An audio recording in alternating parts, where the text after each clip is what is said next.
미국 스탠퍼드 교목이신 드위서 목사님이 어느 날 캘리포니아 비행기를 타고 가는데 옆자리에 나이 많은 한 노부인을 만나게 됩니다. 이 노부인은 지금 손녀를 낳은 자기 딸을 만나고 돌아오는 길인데 조용히 자기 사연을 이야기를 하게 돼요. 제2차 세계대전 당시에 폴란드에서 있었던 일입니다. 한 조그만 여자아이가 아장아장 제 엄마 뒤를 따라가고 있었습니다.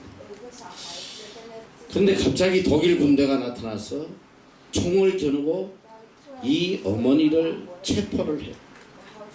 그 순간 어머니는 아무것도 모르고 자기를 따라오는 딸을 보면서 즐겁을 하게 됩니다.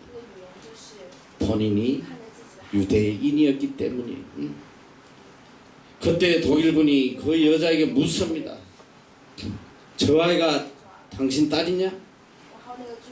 그러자 이 어머니는 표현하게 내 딸이 아닙니다.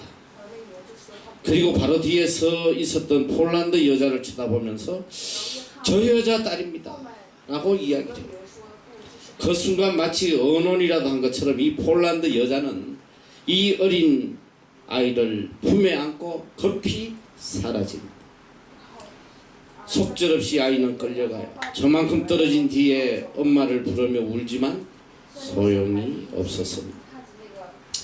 그 후에 그 아이는 이 폴란드 여인의 양자가 되어서 자라게 됩니다. 이 아이가 자라가면서 저 아이는 내 딸이 아닙니다 이렇게 소리 지르며 고개를 돌려버린 이 어머니의 모습을 잊지 않고 평생 어머니를 원망하며 살아요. 어머니가 나를 버렸다 이렇게 생각을 했습니다. 세월이 흘러서 그가 시집을 가서 이제 딸을 낳았어요. 그래서 먼 곳에 있는 이 양어머니를 불러서 가슴에 품어두었던 이야기를 합니다. 이제 내가 자식을 낳고 키워보니까 이제야 어머니의 마음을 알 것 같습니다. 왜 어머니가 나를 당신의 딸이라고 하지 않았는지, 나를 살리기 위해서 그렇게 말할 수밖에 없었거든. 이제야 깨달았어요. 그 어머니는 지금까지 계속 나를 사랑합니다. 내 생명보다 더 나를 사랑했어. 이제야 어머니의 참 사랑을 알았습니다. 이렇게 고백을 했습니다. 여러분, 참 사랑이 무엇입니까? 참 사랑은 지식적으로 느껴지는 것이 아니에요. 그리고 이해하려고 애쓴다고 해서도 이해가 되는 것이 아닙니다. 지식의 문제도 이해의 문제도 아니고 오직 마음의 문제입니다. 마음속 깊이 뜨겁게 느껴져야지 사랑을 이해할 수가 있습니다. 어떤 논리도 어떤 이론으로도 설명할 수가 없습니다. 분명 진실된 사랑은 존재하지만 그 진실된 사랑을 깨닫지 못하면 사랑의 참된 의미가 전해질 수가 없어요. 아무리 사랑하면 상대가 그걸 깨닫지 못하는 부모님들이 자식들을 얼마나 사랑해요. 대부분의 부모님들은 자기 생명보다 자식을 더 사랑한단 말이에요. 부유하건 가난하건 배우건 못 배우건 부모님들은 자식을 생명보다 더 사랑해요. 근데 정말 안타까운 것은 효자보다 부효자가 훨씬 많다는 거예요. 부모의 사랑을 깨닫지 못하는 인간이 훨씬 많다는 거예요. 이게 참 안타까운 거지. 문제는 부모님의 사랑이 존재하지 않는 것이 아니라 이 자식이 부모님의 사랑을 깨닫지 못하기 때문에 이런 안타까움이 있어. 진실한 사랑이 있지만 느끼지 못하기에 비극이 있는 것입니다. 사랑은 곧 생명력이에요. 사랑 안에 지혜도 있고 힘도 있고 능력도 있고 모든 것이 다 있습니다. 이 사랑의 힘이라는 것은 무서워요. 참된 사랑만 있으면 모든 것을 다 극복해요. 어떤 어려움도 다 이겨나갈 수 있어요. 이게 사랑의 힘이란 말이죠. 적어도 사랑 앞에는 어떤 이유도 변명도 있을 수가 없어요. 진실된 사랑 앞에는 오로지 감사와 감격만 있을 뿐입니다. 바로 이 참된 사랑을 깨닫고 난 뒤에야 비로소 진실된 관계가 이루어질 수 있는 것입니다. 성 어거스틴은 이런 말을 했어요. 인간은 그가 알고 있는 것으로 평가될 것이 아니라 그가 사랑하는 것에 따라 평가돼야 합니다. 사람의 값이 어디에 있느냐? 많이 안다고 가치 있는 사람이 아니고 지위가 높고 돈이 많아야 행복한 사람이 아니더라 이 소리. 모름지기 그가 무엇을 누구를 얼마나 진실되게 사랑하느냐, 이것이 그 사람의 가치를 결정한다는 거죠. 나 자신을 온전히 바쳐서 사랑할 만한 대상을 사랑하고 있는, 사랑을 알고 살아가는가, 여기에 따라서 인간의 가치가 평가되어야 한다는 것입니다. 사랑의 질과 사랑의 지혜와 사랑의 도덕성이 문제예요. 이기적인 사랑은 사람을 약하게 만듭니다. 무모한 사랑은 사랑이란 이름으로 상대방을 괴롭혀요. 잘못된 사랑은 나도 고생이고 남까지 괴롭히게 됩니다. 사랑의 지혜가 없어서 그래. 사랑한다고 하면서 시기하고 있어요. 시기 질투는 나도 괴롭고 남도 괴롭힐 뿐이란 말이죠.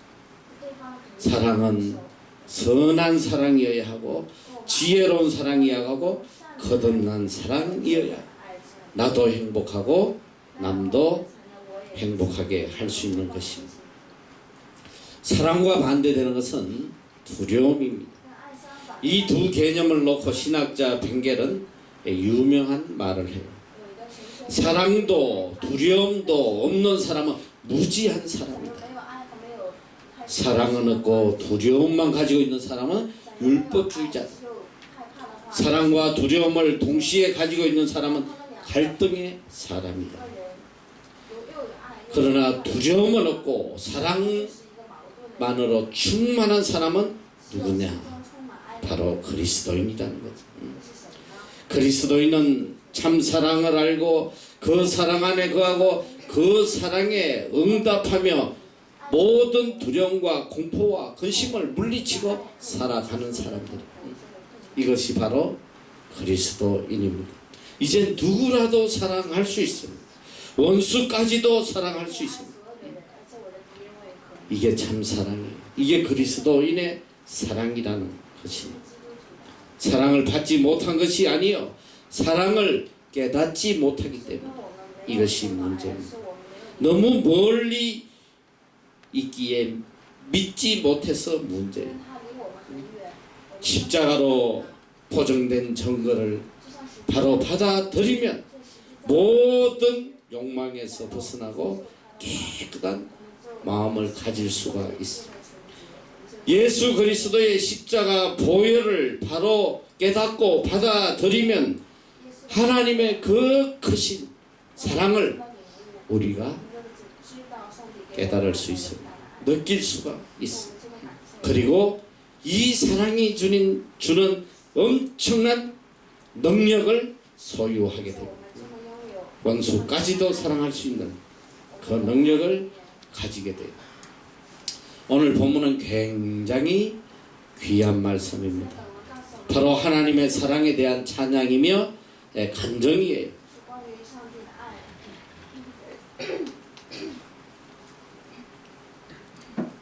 동시에 믿는 자들의 신앙 고백입니다. 하나님은 이런 분이시고 나에게 어떻게 사랑을 구체화하셨는지 이걸 간증하게 돼요. 그래서 오늘 본문에는 이 31절에는 이렇게 시작을 합니다. 그런즉 이 일에 대하여 우리가 무슨 말을 하여? 그런즉 이 일에 대하여 우리가 무슨 말을 하여? 하나님께서 죄인된 나를 구원하셨고 예수 그리스도의 보혈로 우리를 의롭게 하셨어요. 이 엄청난 사랑을 깨닫고 보니까 우리가 무슨 말을 하려? 아무 말도 할 것이 없단 말이야. 이 깊은 감격 속에 나온 감사의 고백입니다. 내 은혜가 나에게 주신 이 은혜가 족하다. 이 은혜가 지금 차고 넘치는데 내가 무엇을 더 말할 수 있겠나? 이미 받은 은혜만으로도 너무 감사하고 너무 감격스럽고 그런데 또 무슨 말을 하나님께 할 수 있겠냐? 뒤돌아보면 우리의 과거는 참으로 부끄러운 과거예요. 하나님께서 지금까지 나를 지켜주시고 인도해 주시지 않았다면 나는 이미 오래전에 멸망했을 사람이에요. 내 삶 속에 얼마나 큰 하나님의 은혜와 사랑과 보호하심이 있었는지 이걸 깨닫게 되면 이 일에 대하여 우리가 무슨 말을 하겠습니까? 아무 소원도 없습니다. 내 은혜가 과분합니다. 그래서 시편 23편에는 The Lord is my shepherd. I shall not be in want. I shall not be in want. 참 중요한 말이에요. 여호와는 나의 목자시니. 이 쉘이라는 것은 1인칭, 2인칭에 쓰이는 조동사가 아니고 오직 3인칭에만 쓰이는 여러분이 잘 이거 알아서 3인칭의 의미를 갖고 있다. 주어가 3인칭 I shall not be in want는 내가 주인이 되는 것이 아니고 제3자가 주인이 되어서 나로 하여금 어떻게 한다 이런 뜻이에요. I shall not be in want. 이건 뭐냐면 The Lord is my shepherd. 여기서 참 진짜 주어는 뭐냐면 The Lord가 되는 거예요. 하나님은 나의 목자시니 여호와 나의 목자시니 I shall not be in want는 하나님께서 나로 하여금 부족함이 없도록 만드셨다. 이런 이때서는 조동사가 shall이란 말이야. 잘 알고 있어야 돼. I shall not be not. 그래서 다른 영어 성경에는 I want nothing. The Lord is my shepherd. I want nothing. 여호와는 나의 목자시니 내가 더 이상 필요한 것이 없다.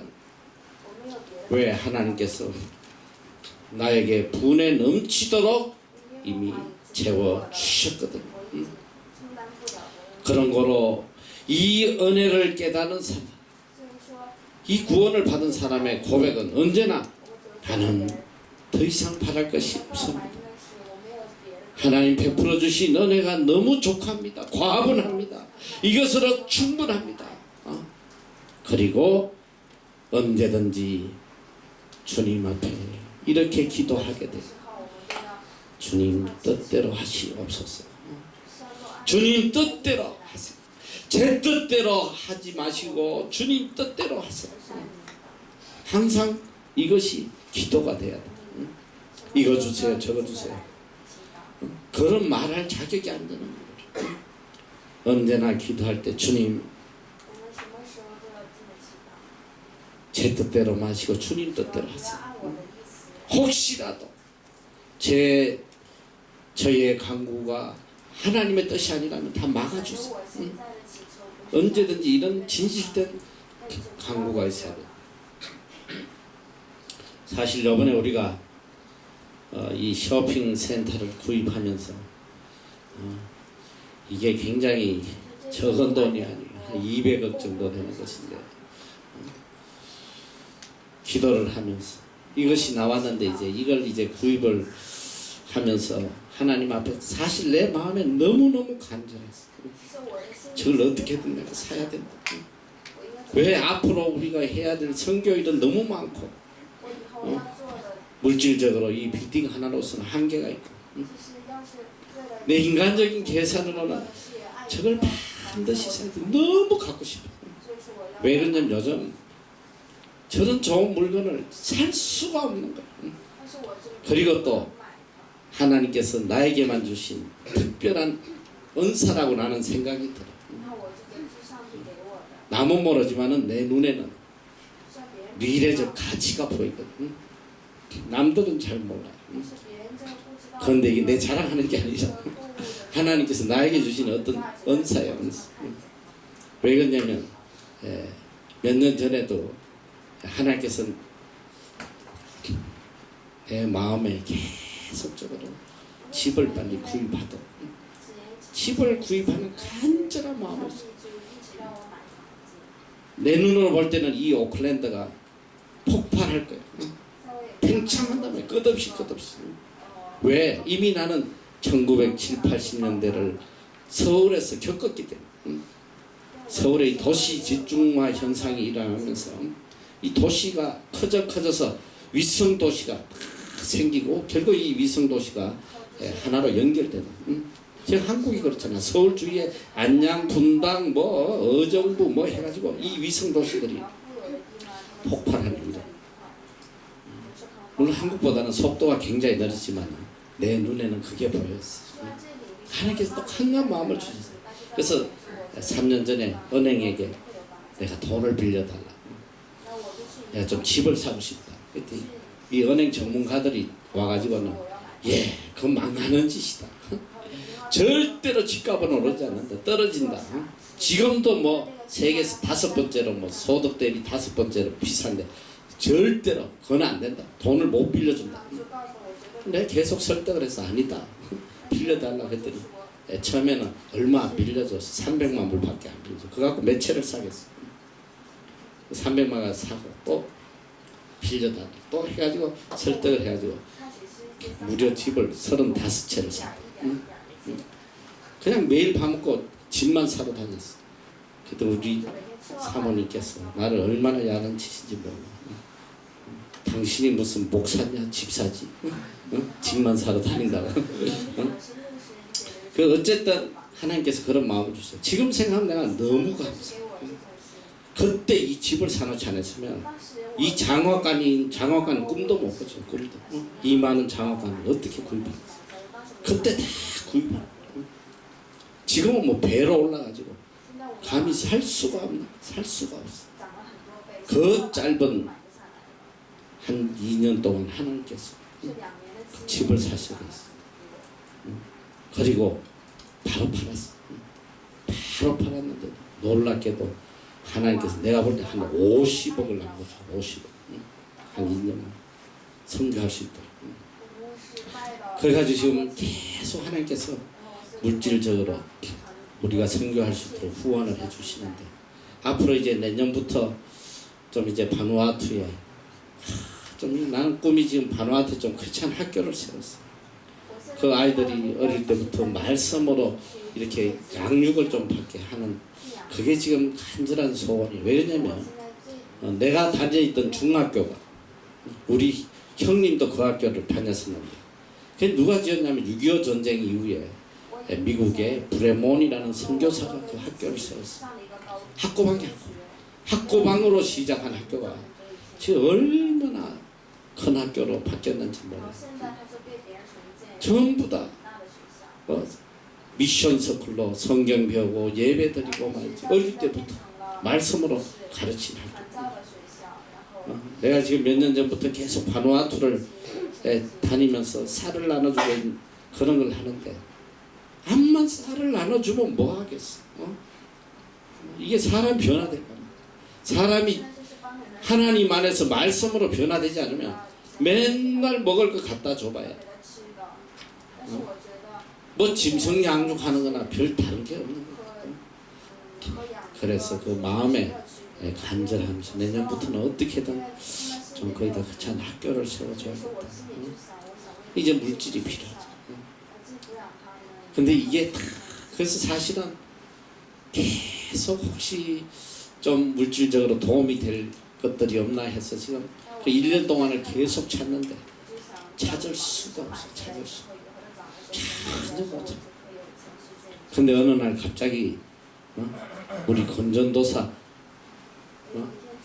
에게로 저 쇼핑몰을 판다는 부동산에서 연락이 왔어. 전혀 기대하지 않았는데 그게 딱 들어온 거야. 딱 그걸 보는 순간에 이야, 이거 하나님 우리를 위해서 예비하신 게 아니다 싶은 생각이 딱 들어요. 그 뭐 이게 좋은 건지 아니까 무려 8명이나 붙어가지고 1차, 2차, 3차까지 그냥 경쟁이 그냥 하는데 그 최종 결정되기까지 그 몇 주간 얼마나 마음이 힘들었는지 모르겠어요. 밤마다 기도하면서 내 마음 하나님 저걸 주시면 좋겠는데 너무너무 간절한 마음이 있으면서도 기도를 그렇게 못하겠더라고요. 이게 하나님 뜻인지 아닌지. 혹시나 내가 생각할 때는 이것이 꼭 있어야 되지만 하나님 보실 때 이것이 있으면 오히려 우리에게 더 마이너스가 될지 모르니까. 그래서 간절히 기도했어요. 하나님 뜻이면 주시고 하나님의 뜻이 아니면 절대로 우리 것이 되지 않게 해달라고 계속 기도했어요. 하나님 선하신 뜻대로 해주세요. 근데 정말 참 기적처럼 그것이 우리에게 돌아왔어요. 얼마나 감사한지 모르겠어요. 너무너무 뭐 앞으로 이제 행할 선교 사역을 생각하면 너무너무 excited다. everyday. 앞으로 하나님께 저를 통해서 어떻게 역사해 주실까 얼마나 기대가 되는지 여러분 우리는 알아야 돼요. 하나님 앞에 그런적 이 일에 대하여 우리가 무슨 말을 하리요. 이미 예수 그리스도의 보혈로 구원받고 의롭게 되고 하나님의 자녀가 되었는데 더 이상 무슨 말을 하나님 앞에 하느냐. 무엇을 더 달라고 하나님께서 하겠냐 말이죠. 시편 8편 44절에 보면 다윗의 유명한 신앙 고백이 있어요. 사람이 무엇이간데 주께서 저를 생각하시며 인자가 무엇이간데 주께서 저를 권고하시나이까. 사람이 무엇이간데 이 짐승만도 못하고 이 미물만도 못하고 이 죄인인 우리가 무엇이라고 이렇게 생각하시며 우리를 이렇게 권고하여 주시는가. 그 옛날 전설에 따르면 성 안토니는 산에 올라가서 3년을 하나님 앞에 기도를 합니다. 누가 그 기도 소리를 들으니까 한마디 하고 한참 생각하고 또 한마디 하고 눈물을 흘리더래. 그 한마디가 무엇인가 들어봤더니 하나님은 누구시며 저는 무엇입니까? 하나님께서 누구시기에 이렇게 나를 사랑하십니까? 아무 쓸데없는 저를 어찌하여 이렇게 사랑하여 주십니까? 그리고 눈물을 흘리고 기도를 하고. 여러분 잘 알아야 돼요. 이 일에 대하여 우리가 무슨 말 하리요? 아무 할 말이 없어요. 주님께서 나를 찾아주셨고 이미 내 안에 임재해 주셨고 매 순간순간 하나님의 크신 은혜로 살아가는 것을 깨닫고 보니 하나님 앞에 더 이상 어떤 말도 할 것이 없다. 그리고 본문에 보면 이 은혜를 깨닫는 사람이 어떤 신앙관을 가지고 살아가는지를 보여주고 있어요. 오늘 여기 본문에 모든 것이란 말이 나와요. 32절 너무 귀중한 말씀입니다. 자기 아들을 아끼지 아니하시고 우리 모든 사람을 위하여 내어주시니가 어찌 그 아들과 함께 모든 것을 우리에게 은사로 주지 아니하시겠느냐. 가장 귀한 아들을 주셨어요. 아니 아들을 주셨는데 그보다 더 귀한 것이 어디 있겠냐 말이에요. 아들을 아끼지 아니하시고 우리를 위해서 내어주시니가 그 무엇을 주시지 않겠느냐. 물질을 주시지 않겠어. 명예를 주시지 않겠어. 행복을 주시지 않겠어. 필요하면 하나님이 판단해서 필요하면 다 주신단 말이죠.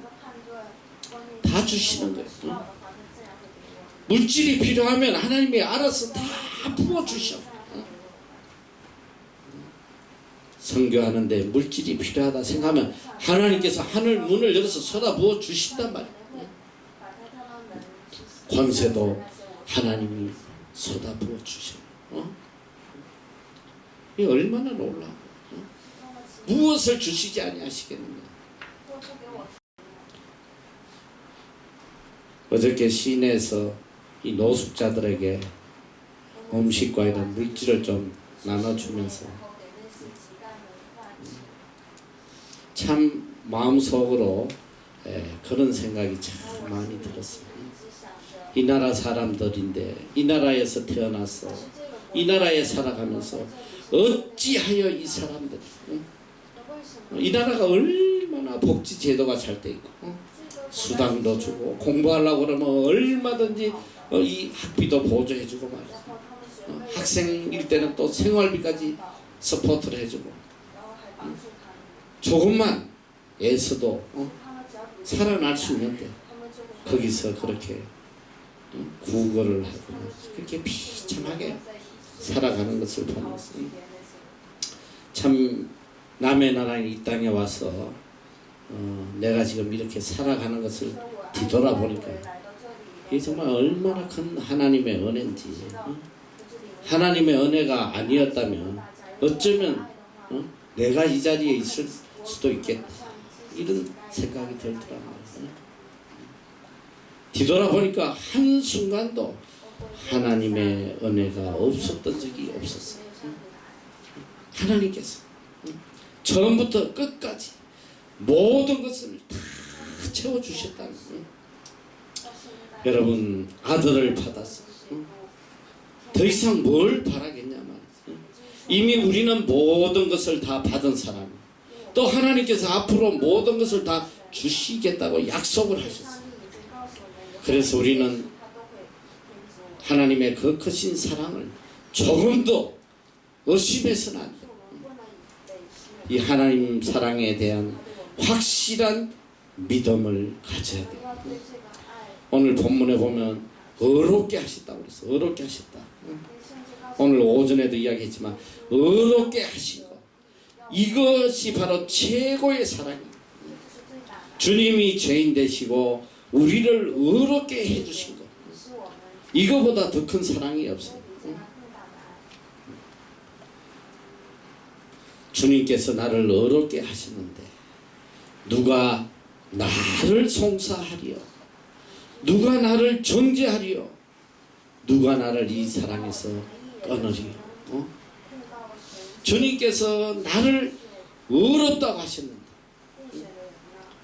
누가 나를 송사하겠다는, 여기 보면 누가 세 번에 걸쳐서 나오는 거예요. 누가 능히 하나님의 택하신 자들을 송사하리요?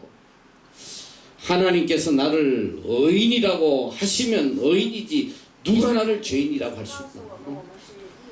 또 누가 정죄하리요? 아무도 정죄할 자가 없다. 누가 우리를 그리스도의 사랑에서 끊으리요? 아무도 끊을 자가 없다는, 이 말씀만 여러분이 믿는다면 얼마나 여러분들이 감격하고 살아갈 수 있겠어요. 하나님이 나를 어렵다고 하셨는데 누가 나를 송사하려? 여러분이 죄의식에 짓눌려서 살아가면 하나님의 이 사랑을 깨닫지 못하는 거예요. 내가 죄인이 당연한 거지. 내가 의로운 자라면 주님이 십자가에 달리실 이유가 뭐 있겠어?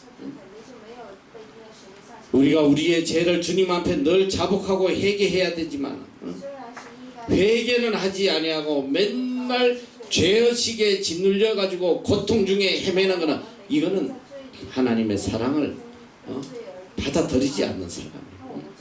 이게 불신이란 말이에요. 이게 가장 큰 악이란 말이에요. 죄의식에 눌려 있는 것만큼 더 큰 죄가 없어요. 하나님께서 나를 어렵다고 하셨어. 누가 나를 송사하려? 하나님이 어렵다고 하시면 그걸로 어려워진 거지. 누가 나를 정죄하겠냐 말. 어느 누구도 우리를 정죄할 자가 없어. 누가 우리를 그리스도의 사랑에서 끊으리요? 아무도 우리를 끊을 자가 없어요. 이 끊을 수 없는 사랑을 믿고 의지하고 살아가는 자에게 주님이 주시는 기쁨과 평안이 차고 넘칠 수밖에 없단 말이에요. 이제 제사함 받은 자로서 제사함 받은 그 기쁨, 그 감격, 그 행복으로 살아가야 돼. 죄사함 받았다는 게 얼마나 중요한 건지 알아.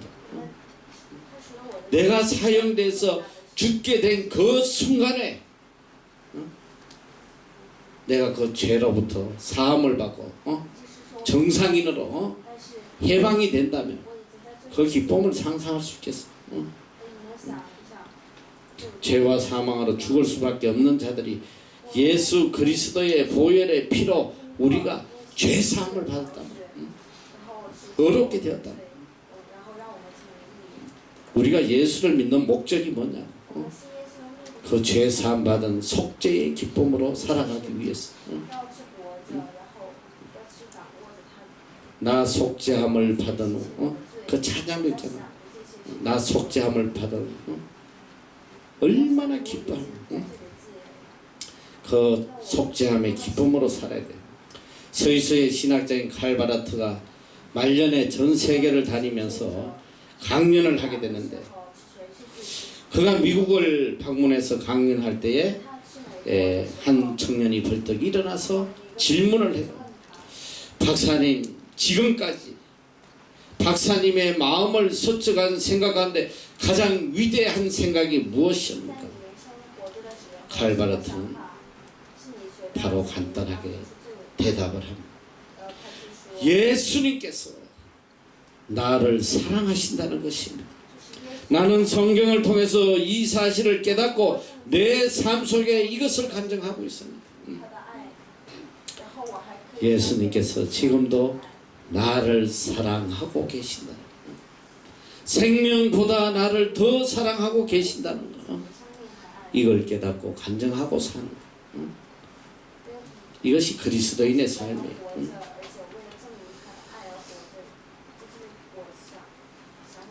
본문 34절에 보면 누가 정죄하리요? 죽으실 뿐 아니라 다시 살아나시리는 그리스도 예수시니 그는 하나님 우편에 계신 자요 우리를 위하여 간구하시는 자니라. 중요한 건 뭐냐? 지금도 우리를 위하여 간구하고 계신다. 우리가 더 이상 죄에 떨어지지 않도록, 우리가 더 이상 멸망하지 않도록 지금도 우리를 위해서 간구하고 계시는 분이 예수 그리스도예요. 성 어거스틴은 유명한 말을 합니다. 위하여 기도하는 어머니가 있는 자식은 절대로 그릇되지 않아. 이 성 어거스틴은 젊었을 때 정말 인간 시래기였어. 사창가였어. 창녀들과 더불어서 사생아를 낳고 말이야. 도저히 소망이 없던 자. 그 어머니가 일평생을 이 아들을 위해서 기도해. 기도해. 그 어머니의 기도의 덕분으로 그는 로마로 가서 암보리우스 서성을 만났어. 그는 이 기독교 역사에 남는 위대한 성인으로 거듭나게 됩니다. 기도하는 어머니가 있는 자식은 절대로 그릇되지 않는다. 주께서 지금도 우리를 위하여 기도하고 계세요. 우리가 실족하지 않도록, 넘어지지 않도록, 멸망하지 않도록 기도하고 계신다는 거, 이걸 잊어서 이 거룩한 사랑을 우리가 받고 살아요. 그런데 또 무엇이 부족하겠어? 조금도 낙심하면 안 돼. 담대함을 가져야 돼. 그리스도의 사랑에 대해서 절대로 의심해서는 안 된단 말이야. 십자가를 바라보세요. 십자가가 바로 주님이 우리를 얼마나 사랑하시는지 그 사랑을 지금 확정하고 계시는. 바울은 로마서 5장 8절을 통해서 하나님의 사랑을 다시 한번 확정시켜 주고 계세요. 우리가 아직 죄인 되었을 때에 그리스도께서 우리를 위하여 죽으심으로 하나님께서 우리에게 대한 자기의 사랑을 확정하셨다. 그리스도께서 십자가에 죽으심으로 언제 죽으셨냐? 우리가 아직 하나님 앞에 죄인일 때, 하나님 앞에 원수일 때, 하나님 앞에 악을 행하고 있을 때, 그때 예수 그리스도께서 우리를 위해서 대신 죽어주심으로 하나님이 우리를 얼마나 사랑하시는지 그 사랑을 확정해 주셨다. 무자격자인 우리를 사랑해 주셨어요. 우리의 선을 보고 의를 보고 우리를 사랑하신 것이 아니라 도저히 사랑받을 수 없는 자들임에도 불구하고 우리를 죽기까지 사랑했다. 이게 복음이란 말이에요. 이게 예수 그리스도의 구원의 능력이에요. 이걸 깨달아야 된단 말이에요. 우리가 이 사랑을 받고 있다는 거, 얼마나 가치 있는 존재인지 이걸 깨닫고 살아야 돼요. 실제로 미국에서 있었던 일입니다. 1953년도 미국 샌디에이고 화려한 저택에 전화벨이 요란하게 울렸어요. 그 집 안주인이 전화를 받습니다. 한국 전쟁에서 참전했던 아들이 미국으로 귀환을 해서 해군 본부에서 어머니에게 전화를 해요. 어머니, 제가 돌아왔습니다. 이 어머니는 얼마나 반가운, 전쟁터에서 죽지 않고 살아온 아들이 너무너무 반가워서 왜 빨리 오지 않고 전화하냐? 빨리 와라. 어머니, 미리 전화로 알려드릴 것이 있어요. 제가 사랑하는 친구 하나를 집에 같이 데리고 가려고 합니다. 그래, 데려와. 근데 이 친구가요, 부상을 당해서 눈을 하나 잃었어요. 팔과 다리도 하나씩 밖에 없는 불금입니다. 부모가 없어서 제가 데리고 함께 살려고 해요. 그래, 그래야지. 참 좋은 마음이다. 그리고 어머니가 한 가지 질문을 해요. 그래, 얼마나 데리고 있을 생각이냐? 한 1년 데리고 있을 생각이냐? 아니에요. 일생 동안 함께 살려고 합니다. 너 군대 갔다 오더니 감상주의가 되었구나. 사랑이란 그렇게 쉬운 것이 아니야. 처음엔 몰라도 점점 지겨워질 거야. 더 있으면 짐이 되어서 무겁게 느껴질 거다. 그저 잠깐 동안 함께 지내도록 해라. 이 어머니의 말을 들은 아들은 인사도 없이 전화를 덜컹 끊어버려. 그로부터 몇 시간 뒤에 그 아들이 죽었다는 정보가 날아들었어요. 깜짝 놀란 어머니가 울며 불며 한 걸음에 달려가서 죽은 아들을 얼싸안아 보는. 그 죽은 아들은 눈이 하나 없고 팔과 다리가 하나씩 없었어요. 점점 지겨워질 것이고 짐이 될 것이라는 어머니 말을 듣고 호텔 12층에서 투신 자살을 하고 말았습니다. 그건 누구의 잘못입니까? 인간의 사랑에는 항상 조건이 따라붙어요. 조건 없는 사랑은 하나도 없어. 부모의 사랑도 때때로 조건이 있더라고요.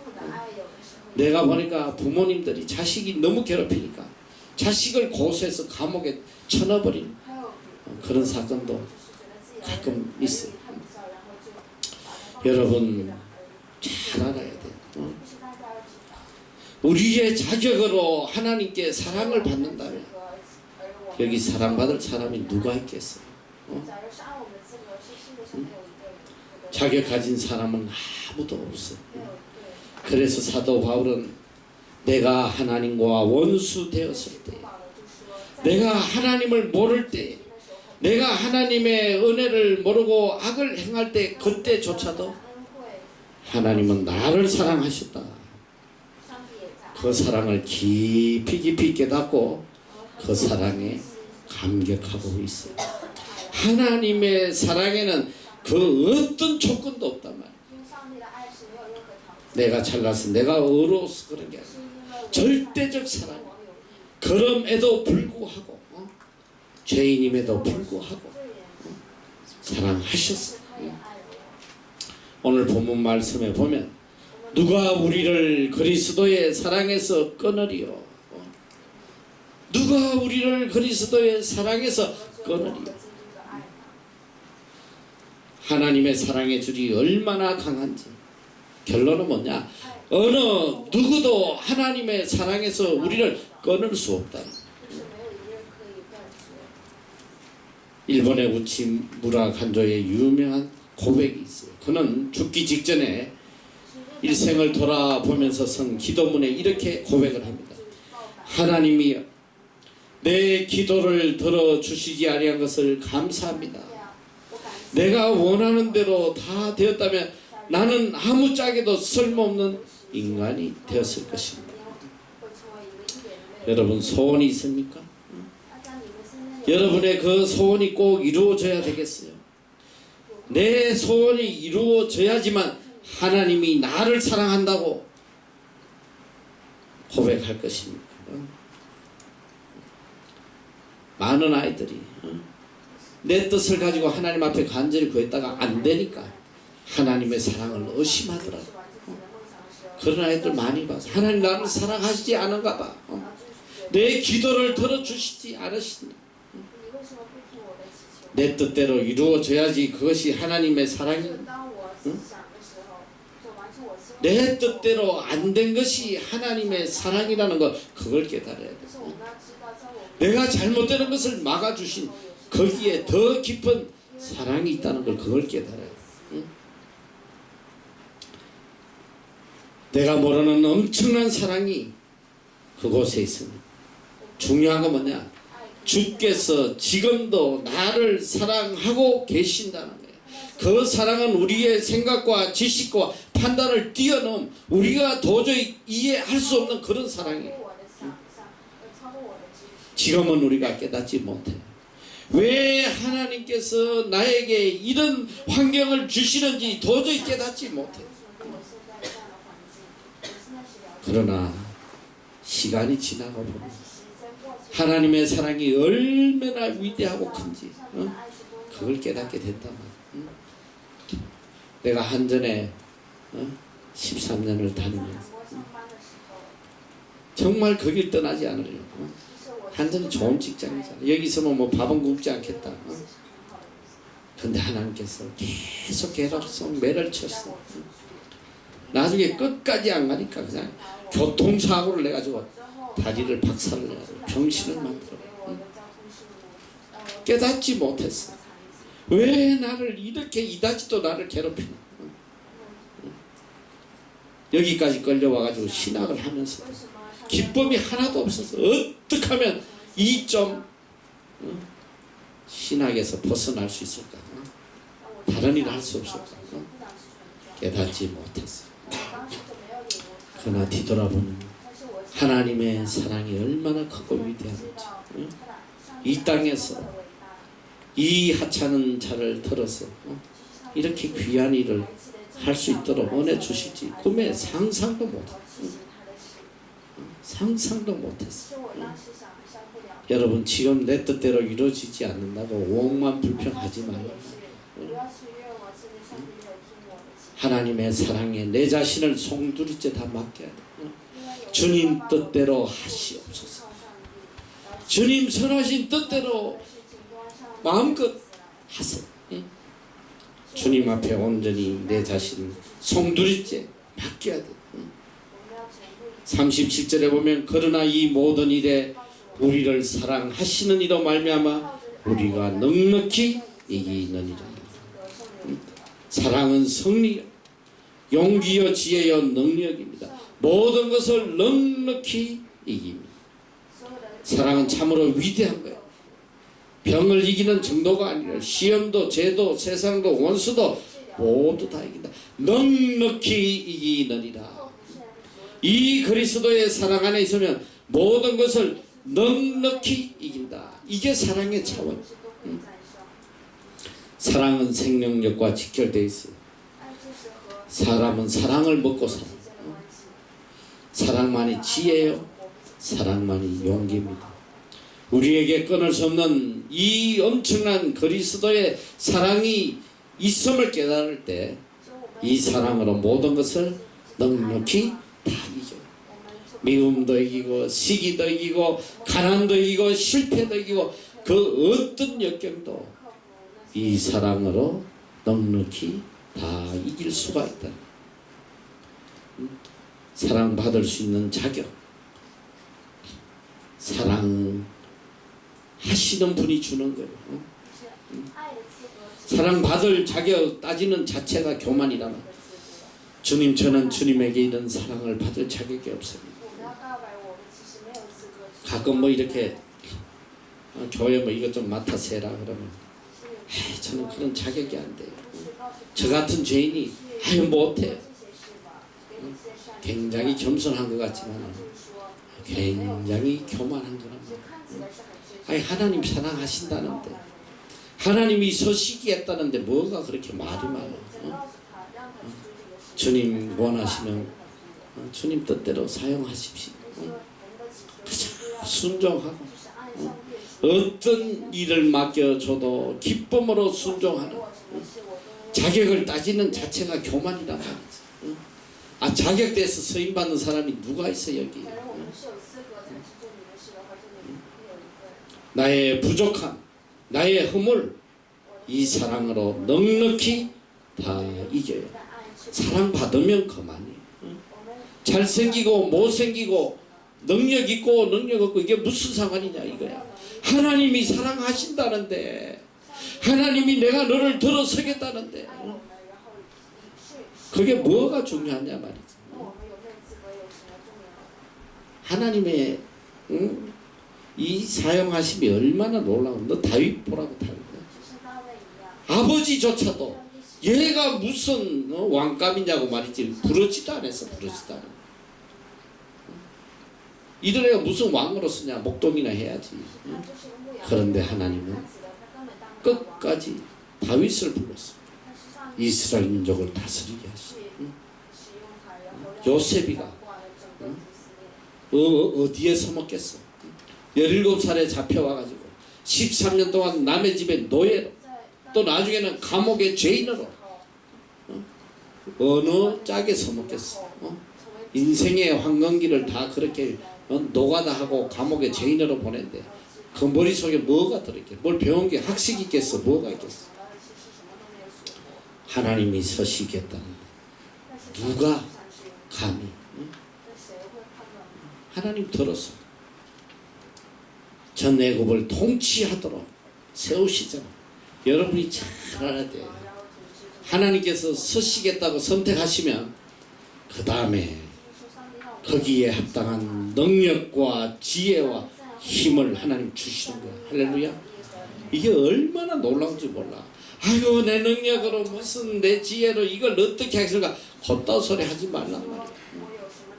하나님이 서시겠다 그러면 아멘 감사하고 맡겨주신 일에 충성하다 보면 거기에 합당한 지혜와 능력과 모든 것들을 다 하나님 채워주시고. 내가 이곳에 와가지고 거의 10년 동안을 말이지, 이 초등학교 애들, 코 묻던 애들, 9살짜리부터 13살짜리 그 애들 붙잡고 7년을 목회한 거 아니야. 7년을 어린애들 데리고. 근데 어느 날 갑자기 하나님께서 이 선교센터 빌딩을 주시고 학교를 주시고 밑에 직원을 수십 명을 붙여주신대. 이건 내가 도저히 엄두가 안 나. 아니 이걸 내가 어떻게 하나? 무슨 영어가 유창한 것도 아니고. 이 사람들을 내가 어떻게 다루나?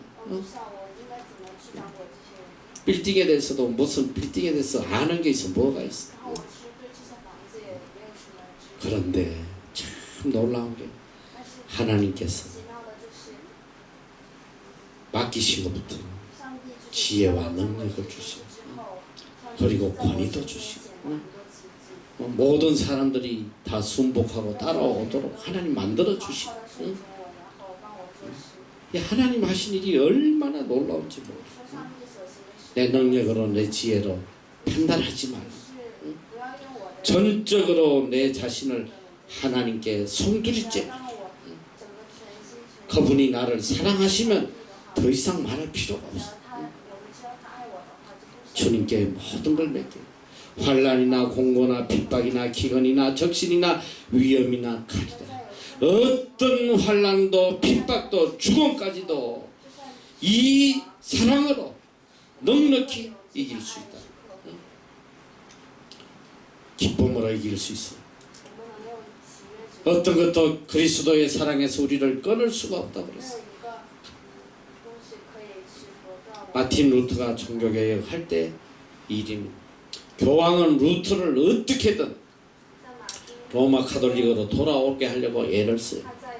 금으로 돈으로 설득시키고자 추기경을 파견합니다. 얼마 후 추기경은 교황에게 이런 편지를 써요. 이 루터라는 바보가 금을 좋아하지 않습니다. 금으로 매수를 하려다가 안 되니까 추기경은 루터를 협박해요. 당신은 교황이 얼마나 위대한 사람인지 알긴 아냐. 당신 같은 이 시골 떡이 하나 없애는 거 문제다니. 교황의 손가락 하나가 전체 독일의 힘보다 강하고 당신을 믿고 따르는 사람들 벌레 같은 당신을 지켜주기 위해서 무기를 들고 일어날 거라고 생각하고 결코 그런 일은 없어. 자 이제 당신은 어느 편에 서겠어? 이렇게 협박을 하니까 루터의 대답이 간단했어. 지금 있는 곳에 그대로 있겠습니다. 전능하신 하나님 손안에 그대로 있겠습니다. 오직 하나님만 믿고 그대로 있겠습니다. 이게 종교개혁의 힘이란 말이야. 넉넉히 이기는 일. 그의 사랑을 믿기 때문에 그분의 사랑을 믿기 때문에 그분의 사랑 속에 모든 문제의 해결이 있기 때문에 우리를 우리 주 그리스도 예수 안에 있는 하나님의 사랑에서 끊을 수 없으리라. 그분이 나를 사랑하시고 내가 그분을 사랑. 이것은 그 누구도 어떤 환경도 끊을 수 없고 그 속에 능력이 있고 내 삶에 의미가 있고 내 의로움이 그곳에 있어. 끊을 수 없는 그리스도의 사랑. 여러분 이 사랑을 믿어야 돼요. 끊을 수 없는 그리스도의 사랑. 이 사랑 안에서 모든 것을 넉넉히 이길 수 있다. 이것이 우리의 고백이 돼요.